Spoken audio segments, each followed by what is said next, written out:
Bharatiya Janata party के वरिष्ठ नेता क्षेत्र के पूर्व विधायक आदरणीय भैया रामकिशन उत्पाद जी, नगर पालिका के अध्यक्ष आदरणीय हेमंत चौधरी जी, हमारे जिला मंत्री भाई राजेंद्र जी, हमारे उपाध्यक्ष नगर पालिका के नेपाल सिंह जी और जिले के भी उपाध्यक्ष हैं, मंडल के अध्यक्ष अभिषेक जी, और ये मेरा भारतीय जनता पार्टी परिवार है। लेकिन इसके साथ ही साथ मैं जिस परिवार के साथ चर्चा कर रही हूँ, भारतीय जनता पार्टी से पूर्व का मेरा ये परिवार है जो लगातार सतत आपके संपर्क में भी रहती हूँ, और चूँकि पुरानी आपकी ही साथी हूँ, इसलिए अपने परिवार में अपनों के बीच में आज मैं बात प्रारंभ कर रही हूँ। माननीय प्रधानमंत्री जी के 9 वर्ष पूरे हुए हैं, और इसलिए इस 9 वर्ष के कार्यकाल में सेवा के 9 वर्ष को लेकर देश भर में पत्रकार वार्ताएं भी आयोजित की जा रही हैं। इसी क्रम में आज मुझे आपसे चर्चा करने का सौभाग्य प्राप्त हुआ है। हम जानते हैं कि 30 मई को माननीय प्रधानमंत्री जी का कार्यकाल पूरा हुआ, और इसलिए 30 मई से 30 जून तक 1 माह का विशेष जनसंपर्क अभियान महाजनसंपर्क के रूप में भारतीय जनता पार्टी ने प्रारंभ किया है। 9 वर्ष पूर्व जब माननीय प्रधानमंत्री नरेंद्र मोदी जी ने इस देश की कमान संभाली थी, एक विशेष संदेश के साथ संभाली थी। प्रजातंत्र के मंदिर में अपना मस्तक रखकर उन्होंने ये संदेश दे दिया था कि उनके आगे के कार्य की दिशा क्या है, और उनके पहले उद्बोधन में ही उन्होंने ये कहा था कि मेरी सरकार गरीब कल्याण की सरकार है। सबका साथ, सबका विकास, सबके प्रयास को लेकर के हम आगे बढ़ेंगे। और इन 9 वर्षों में हमने देखा कि जिस देश में पॉलिसी पैरालिसिस चल रहा था, उस देश में डिसाइड पॉलिसी और अर्थव्यवस्था आज विश्व की टॉप 5 अर्थव्यवस्था में है। अमेरिका जैसा देश, जहां भारतीय प्रधानमंत्री जी सहित अन्य किसी के भी जाने को भी वीजा नहीं दिया गया था, आप सब जानते हैं। लेकिन आज वही अमेरिका रेड कार्पेट बिछाए है, वही अमेरिका इंतजार कर रहा था कि प्रधानमंत्री जी आए, एक प्रपोजल फिर साइन करें और डूबती हुई अमेरिका की अर्थव्यवस्था को भी संभालें। इतने बड़े अमेरिकी संसद में 79 बार अगर प्रधानमंत्री जी के भाषण पर वहां के लोगों ने खड़े होकर के जिस ढंग से उन्हें सम्मानित किया, मुझे लगता है कि ये प्रधानमंत्री जी का सम्मान नहीं बल्कि भारत के एक एक नागरिक का सम्मान था। आज विश्व में जिस तरह से भारत का डंका बज रहा है, उसमें एक बहुत बड़ी भूमिका माननीय प्रधानमंत्री जी के द्वारा जो कार्य किए जा रहे हैं उसकी है। 21वीं सदी भारत की सदी है। जो कल तक हम कह रहे थे उसे आज पूरी दुनिया ने स्वीकार किया है।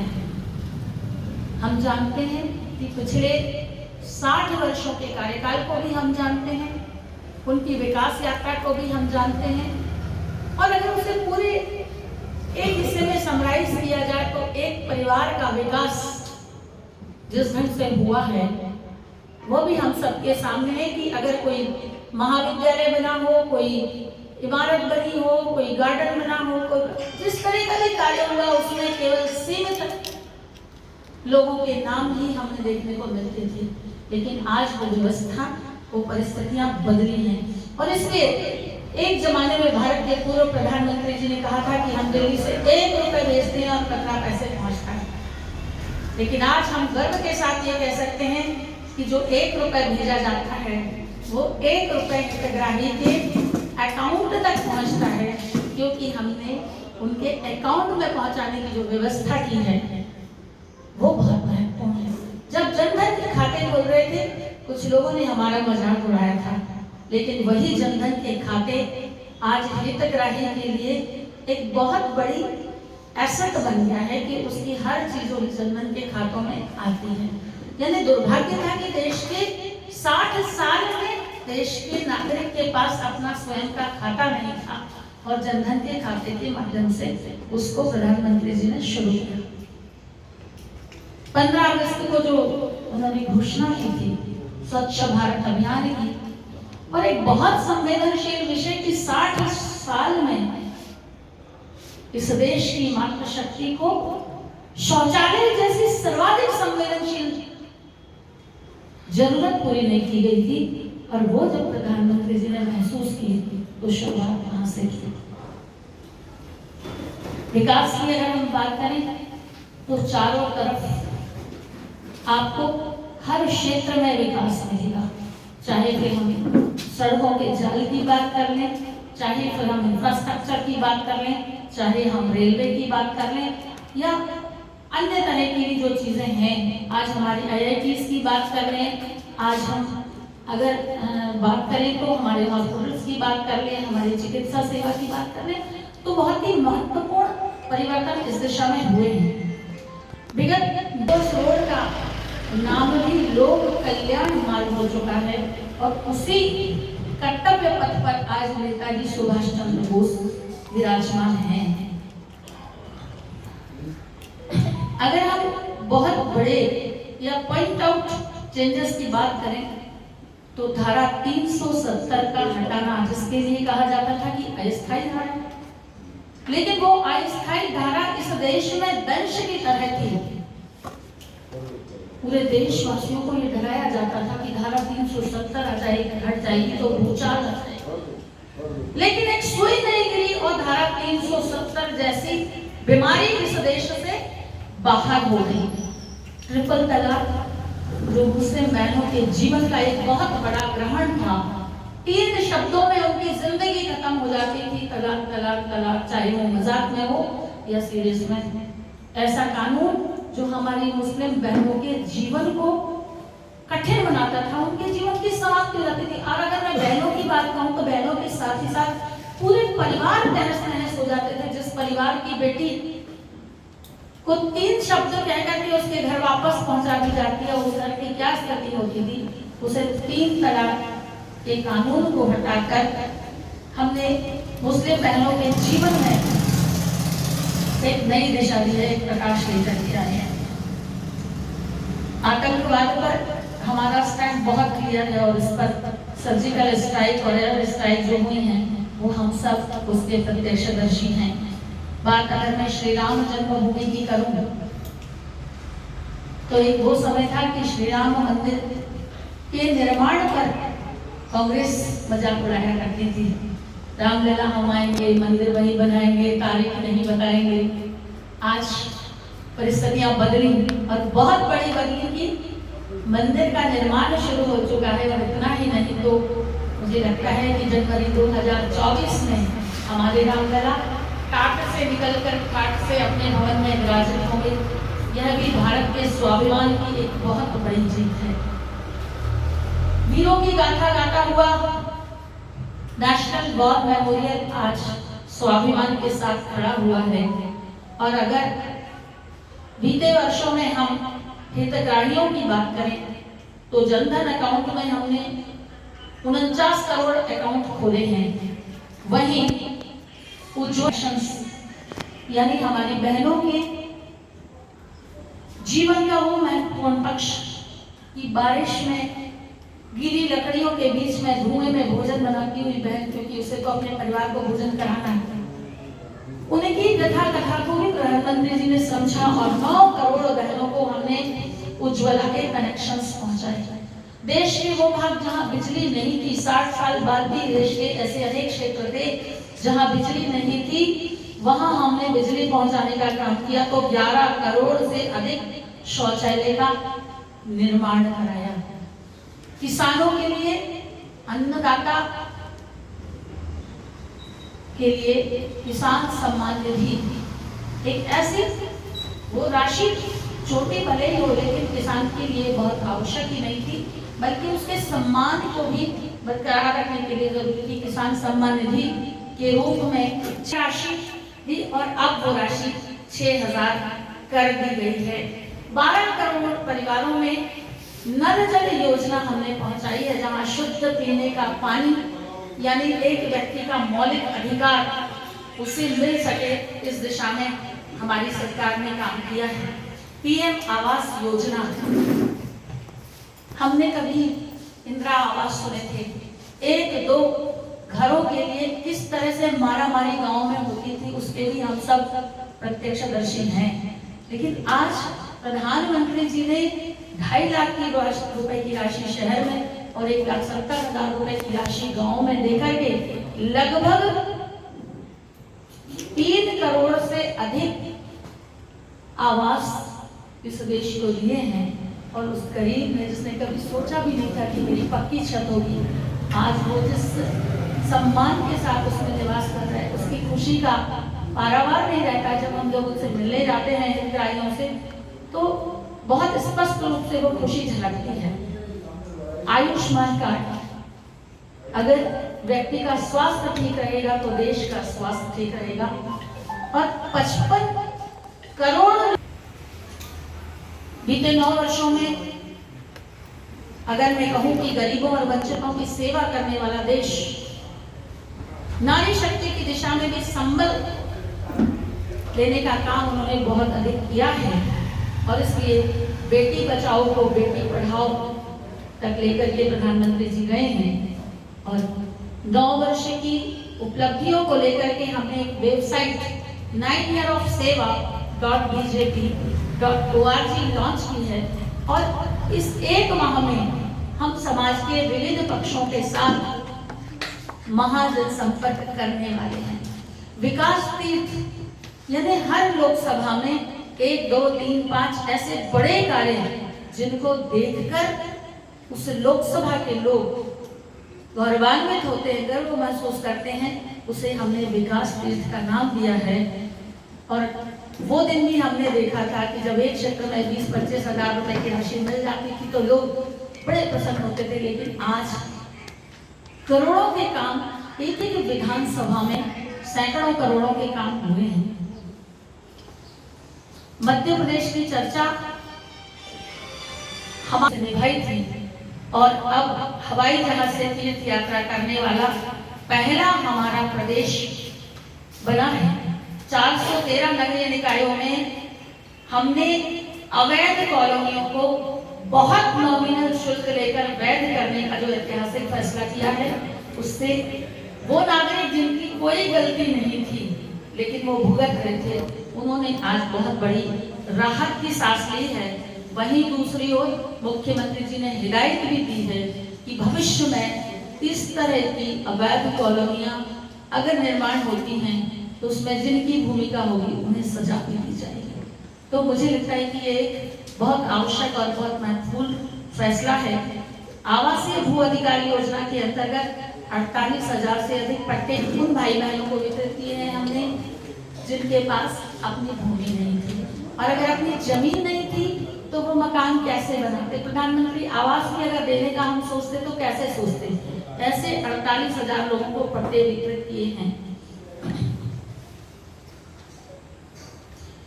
कोरोना काल में आप जानते हैं कि जिस तरह से विपत्ति का सामना पूरे देश को करना पड़ा, तो गरीबों के लिए निःशुल्क खाद्यान्न की योजना हमने प्रारंभ की थी। 5 करोड़ 18 लाख से अधिक हितग्राहियों को प्रदेश में निःशुल्क खाद्यान्न दिया जाता है। वहीं 145 प्रदेश में अंत्योदय की दीनदयाल रसोई हमने प्रारंभ की है, जहां 10 रुपए में भरपेट भोजन मिलता है। संबल कार्ड की बात के बिना बहुत कुछ अधूरा है। 4,72,000 से अधिक हितग्राहियों को 4,200 करोड़ रुपए की वो राशि हमने वितरित की है। जब संबल योजना के तहत किसी की दुर्घटना में मृत्यु होती है तो उसे 4 लाख रुपए, सामान्य मृत्यु होती है तो 2 लाख रुपए, ऐसे हितग्राहियों को 4,200 करोड़ रुपए की राशि वितरित हुई है। और संबल 2 में 14,21,000 से अधिक हितग्राही हैं। अगर हम जनजातीय वर्ग की बात करें तो समाज के उस वर्ग को मुख्य धारा में लाने के लिए 89 विकास खंडों में पैसा अधिनियम और सिकल सेल मिशन की शुरुआत हमारी पार्टी ने 100 करोड़ रुपए की राशि देते हैं। आर्थिक रूप से कमजोर सवर्णों को भी 10% के आरक्षण का प्रावधान हमारी सरकार ने किया है। अनेक उन बंधुओं के नाम था, चाहे वे बिरसा मुंडा हो, चाहे शंकर शाह जी हो, चाहे रानी कमलापति हो, आज हम गौरव के नाम पर रखा गया है। प्रदेश के मेडिकल कॉलेज में भी भगवान बिरसा मुंडा और राजा हृदय शाह के नाम पर ये हमने सम्मिलित किया था, लेकिन अब उसमें 21 वर्ष से ऊपर की बेटियां भी सम्मिलित होंगी और उनको भी इस सुविधा का लाभ मिलेगा। यह एक क्रांतिकारी योजना है। महिला सशक्तिकरण के लिए हम ये कह सकते हैं कि हमारा जेंडर बजटिंग 1,02,976 करोड़ रुपए का प्रावधान किया गया है। मध्य प्रदेश की जेंडर बजटिंग अभूतपूर्व है, जिसकी चर्चा पूरे देश में होती है। मेधावी बेटियों को हमने जहां ई-स्कूटी देने का काम किया है, वहीं स्व सहायता समूह के माध्यम से 51 लाख से अधिक बहनें इन समूहों से जुड़ी हैं और उन्हें आर्थिक सहायता देकर स्वावलंबी बनाने का कार्य भी हमारी सरकार ने किया है। 100 करोड़ रुपए के नारी सम्मान कोष की जहां रचना हुई है, वहीं 950 महिला डेस्क की शुरुआत भी मध्य प्रदेश की सरकार के द्वारा की गई है। अभी युवाओं के लिए एक नई योजना जिसके फॉर्म भरने शुरू हो गए हैं, सीखो कमाओ। हम लगातार सरकारों के द्वारा सुनते थे बेरोजगारी भत्ता, लेकिन बेरोजगारी भत्ता किसी समस्या का समाधान नहीं था। हमारी सरकार ने 12th क्लास पास किए हुए बच्चे पे ऑनलाइन आवेदन करने के बाद अपनी रुचि की शाखा चुनकर उसमें आगे न केवल उसे प्रशिक्षण दिया जाएगा, बल्कि उसे स्थायी नौकरी देने की भी व्यवस्था इस सीखो कमाओ में की है। और इसलिए जब वो सीखने जाएंगे तब भी उन्हें मिनिमम 8,000 रुपए का स्टाइपेंड और मैक्सिमम 12,000 रुपए तक का स्टाइपेंड दिया जाएगा। सीएम राइज स्कूल शिक्षा के क्षेत्र की एक बहुत ही महत्वाकांक्षी योजना है। जहां जहां उसका निर्माण प्रारंभ हो चुका है, आप भी ये महसूस कर रहे होंगे कि एक स्तर का स्कूल कम शुल्क में उच्च स्तरीय शिक्षा, और जिसकी चीजें हम महसूस करते थे कि 25 बच्चे हैं, शिक्षक एक है, पूजन होकर कार्य प्रारंभ हो चुका है। अगले वर्ष यह संख्या एक बहुत ही अच्छी उसमें बढ़ने भी वाली है। विद्यार्थियों के लिए निःशुल्क पाठ्यक्रम गणवेश की व्यवस्था हम करते ही हैं। मुख्यमंत्री कन्यादान योजना के माध्यम से गरीब बेटियों का विवाह, जहां कन्यादान होता है वहां निकाह भी होता है, और अगर कोई क्रिश्चियन बहन होती है तो ईसाई पद्धति से भी उनका विवाह कराया जाता है। कुल मिलाकर हम ये कह सकते हैं कि हमारी सरकार ने तुष्टीकरण का काम नहीं किया, हमारी सरकार ने संतुष्टीकरण का काम किया। हमारी सरकार ने योजनाएं बनाई तो हर वर्ग के लिए योजना बनी। जो योजना बनी उसमें किसी विशेष वर्ग का नाम नहीं था, वो योजना सभी वर्गों के लिए थी, सब जिसका लाभ ले सकते थे। यानी ये कहा जाए कि सबका साथ सबका विकास सबका प्रयास, तो ये बहुत स्पष्ट रूप से दिखाई देता है। 19 मेडिकल कॉलेज की स्थापना की स्वीकृति हो चुकी है, जिसमें 4,000 से अधिक MBBS की सीट्स हैं। किसानों की यदि बात की जाए तो 2018 में एक दल सिर्फ इस था, हम सब ने देखा है, किसान को डिफॉल्टर बना दिया। आज उनके ब्याज की राशि भरने का काम भी माननीय मुख्यमंत्री जी के द्वारा किया गया है। प्रदेश के अन्नदाता आज कहीं ना कहीं आश्वस्त होता है कि किसी भी तरह का संकट प्रदेश में आएगा, ओला होगा, पानी होगी, अनावारी होगी, प्रदेश की सरकार और प्रदेश के मुखिया अन्नदाता के साथ खड़े नजर आएंगे। मध्य प्रदेश को हमारी के साथ कृषि के क्षेत्र में जितने तरह की व्यवस्थाएं हैं, योजनाएं हैं, वो फिर सिंचाई की अगर मैं बात करूं तो 7 लाख हेक्टेयर में सिंचाई होती थी जब हमारी सरकार आई थी, और आज 56 लाख हेक्टेयर में सिंचाई की व्यवस्था हम पूरी करने जा रहे हैं। तो यह एक अभूतपूर्व आमूलचूल परिवर्तन कृषि की दिशा में हुआ है। बहुत अच्छे प्रकार के खादों की उपलब्धता और साथ ही साथ किसान को जो ऋण व्यवस्था थी, जो कभी 18% थी, हम 18 से 13 लाए, 13 से 7 लाए, 7 से 5, 5 से 3, जीरो और माइनस, इस पोजीशन में लग करके जब किसानों को सुविधाएं उपलब्ध कराई, उसका परिणाम था कि प्रदेश के अन्नदाता ने 7 बार कृषि कर्मण अवार्ड जीते हैं। आज समर्थन मूल्य की में भी वृद्धि करने का काम हमारी सरकार ने किया है। वहीं बोनस के 6% है।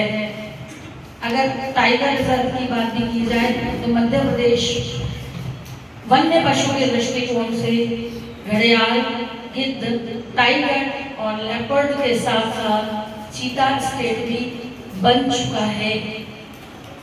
17वें प्रवासी भारतीय दिवस का सम्मेलन और ग्लोबल इन्वेस्टर समिट का सफल आयोजन में भी हम रहता है, जहां जाकर के हम महसूस करते हैं कि इस देश के सैनिकों ने देश के को बचाने के लिए कितनी महत्वपूर्ण भूमिका निभाई है, और वही देशवासी भी उतने ही सम्मान के साथ उन्हें याद करते हैं। जन जन तक हमने लोक सेवा को पहुंचाने का जहां कार्य किया है, वहीं मुख्यमंत्री जन सेवा अभियान के माध्यम से आपकी सरकार आपके द्वारा गांव-गांव में जाकर के हमने जिस योजना का लाभ जिस पात्र हितग्राही को मिलना चाहिए था उसे देने का प्रयास किया है। और इसके लिए 2 बार हमारी सरकार, अगर कोई चूक हुई है, अगर कोई चीज छूटी है या किसी को शिकायत है, उस माध्यम से वो पारदर्शिता के साथ इस दिशा में प्रयत्न कर सकता है। मध्य प्रदेश का बजट है, हमको प्रदेश में 8 नेशनल टूरिज्म अवार्ड और मोस्ट फिल्म फ्रेंडली स्टेट का अवार्ड भी, और भोपाल से जबलपुर जिनका आज ही प्रधानमंत्री जी ने हरी झंडी दिखाकर उनका शुभारंभ किया है।